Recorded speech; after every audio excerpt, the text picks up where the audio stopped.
What is going on, ladies and gentlemen? It's your favorite mask collector's favorite mask collector, AJ Good, here at the House of Masks, where we unbox and review cool stuff almost every single day. And in today's video, we have two very special pieces to show you guys. Now, this won't be an unboxing because I've actually been sitting on these pieces for about a month now, and boy, does my ass hurt.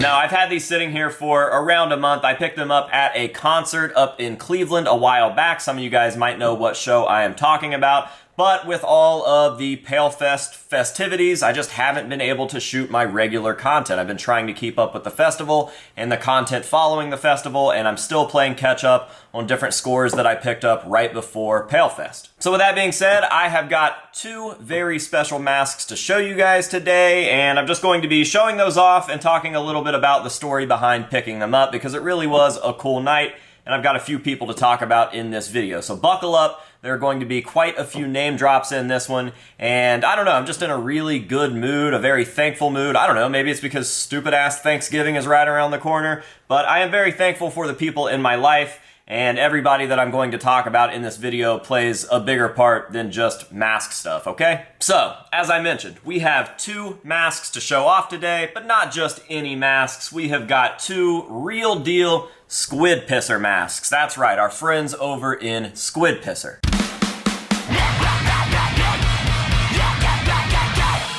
Now, a lot of you guys are probably looking at these and thinking, what the fuck? Because what the fuck? Now, this one is just a prototype. It is a bad cast. It's basically something that got thrown in with this piece here. It is a foam latex casting, and it really just looks like a poop, but I couldn't let it go. It's just so dumb and so special and so weird, and it's real deal, so it's going to have a forever home with me here at the House of Masks. I love this little thing. It's just so stupid. I don't know. But this is not the star of the show. This is the main piece that we are going to be focusing on because it's super unique, and it's obviously my favorite out of the two for a multitude of reasons. So, let's go over those reasons right now. Now, on the outside here, just taking a quick glance at the mask, it's sculpturally pretty similar to most Squid Pisser pieces. I mean, it is the exact same sculpt, but the uniqueness comes from the paint job. Obviously, this is a very strange paint job, especially for a Squid Pisser mask. And the reason that is because those Squid Pisser masks normally don't have like a gimmick. They don't have any specific features.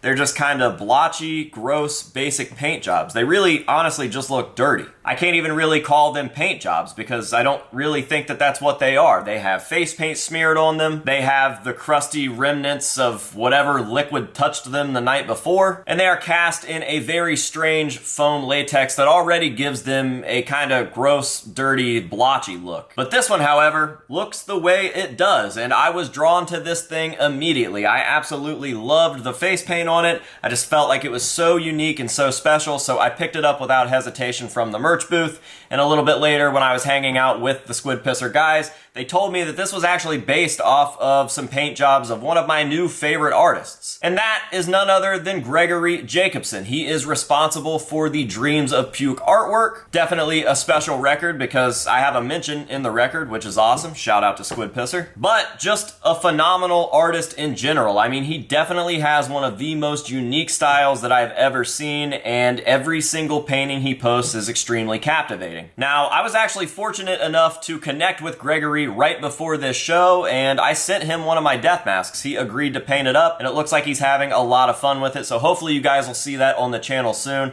I'm very, very excited for it, and it just made this purchase make so much more sense. The world is very small, and I'm all about networking and connections, especially when they happen as organically as this. Like, I love Squid Pisser, I befriended Squid Pisser, and through that, not only did I meet and hook up with Cancer Christ, but I've gotten closer to Guar, and now I'm connecting with artists that I would have never even known without that connection, and I'm getting to work with them, and that's amazing. So shout out to Squid Pisser and to Gregory Jacobson. I am very excited for all of our futures, and hopefully we can all keep working together in the future.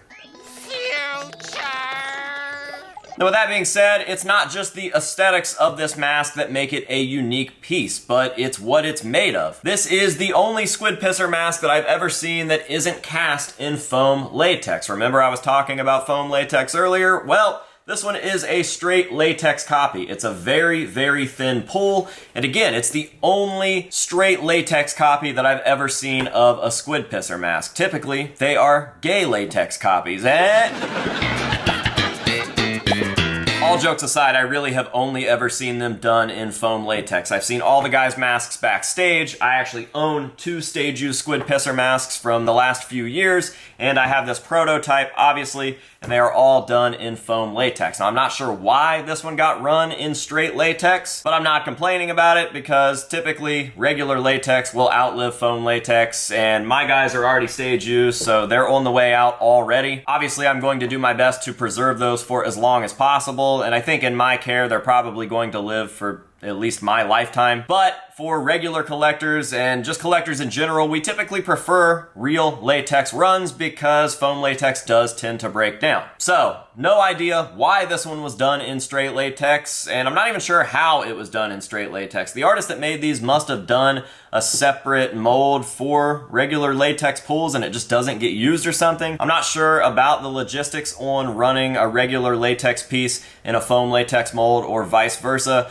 but I do know that it can't be the easiest thing because I remember people approaching Greyland Films, a company that prominently uses foam latex for their pieces, being approached and asked to run their Walters, which is a common mask in the Ghost fandom. It is what Papa Emeritus 1 was based off of. They had a Greyland Films mask that they added the skull makeup to, and when people found that out, they started going over and buying a bunch of those Walters and doing replicas of the Papa Emeritus 1 on those masks, and within 3 years, almost all of the original runs were not there. They were gone. They had melted into mask soup because foam latex kind of sucks for that. So a lot of collectors were running over to Greyland Films and asking them if they would do these masks in regular latex, and they just refused to do it. They said that there was a logistic problem with that and that they weren't able to run those in regular latex. So it's a bit of a bummer. It's definitely a bummer for collectors. I do understand why companies and productions, different sort of, like theatrical things like a play or different bands will use foam latex.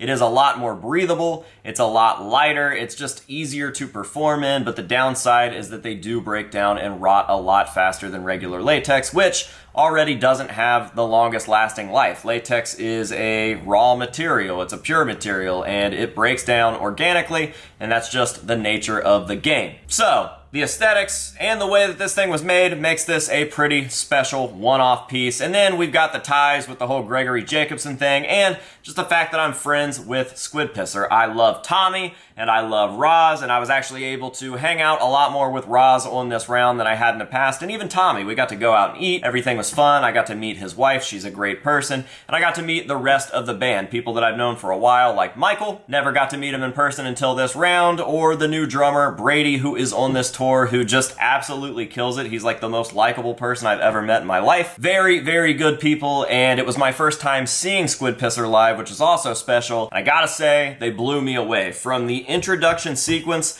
which was like the craziest, most intense intro I've ever seen for any live band ever, it really shook me. I absolutely loved it. Right down to the performance itself, where Tommy was going out and getting Buck in the crowd. It was all special, it was all great, and I'm glad to have these 2 physical pieces in my collection so that I can remember that show forever. So there you go, just a nice quick video documenting these pieces and kind of serving as a story time for the Agora Squid Pisser show. Just something to kind of have out there. I'm debuting these pieces, I'm showing them off, I'm telling you guys a little bit about them, and that's really what this whole thing is about. So with that being said, we are going to go ahead and close this video down the same way that we end all of the unboxings and reviews on this channel, and that is, of course, with some nice up-close shots of these pieces so that you guys can see all of the beautiful, beautiful detail. Before I go, I would like to give one last huge thank you to Squid Pisser, specifically Tommy, Roz, Brady, Michael. I mean, I guess just all of Squid Pisser. Thank you guys so much. I really, really appreciate you. Roz is having a hard time with his work visa, which has been in effect for 12 years now, and he's really fighting to stay here and keep making music. He's done everything the right way,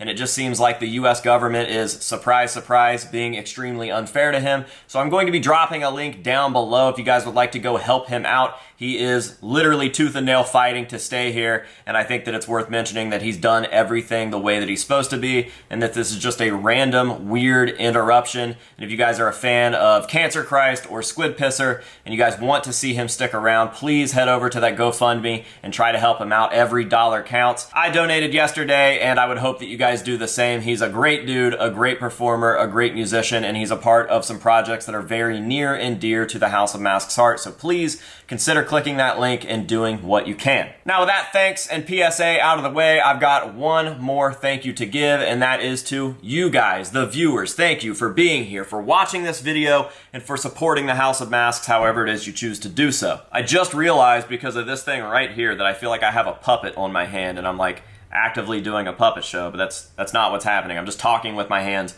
while holding these pieces up. Anyways, thank you guys for being here. I appreciate you. Go sign up for Patreon. I'd appreciate it. And you'll appreciate it because you're getting all sorts of cool stuff for just $5 a month. What the fuck? What the hell? Now, on with the hero shots. Until next time, this has been AJ Good here at the House of Masks telling you to say no to drugs and alcohol and yes to Squid Pisser, and we'll see you guys in the next one.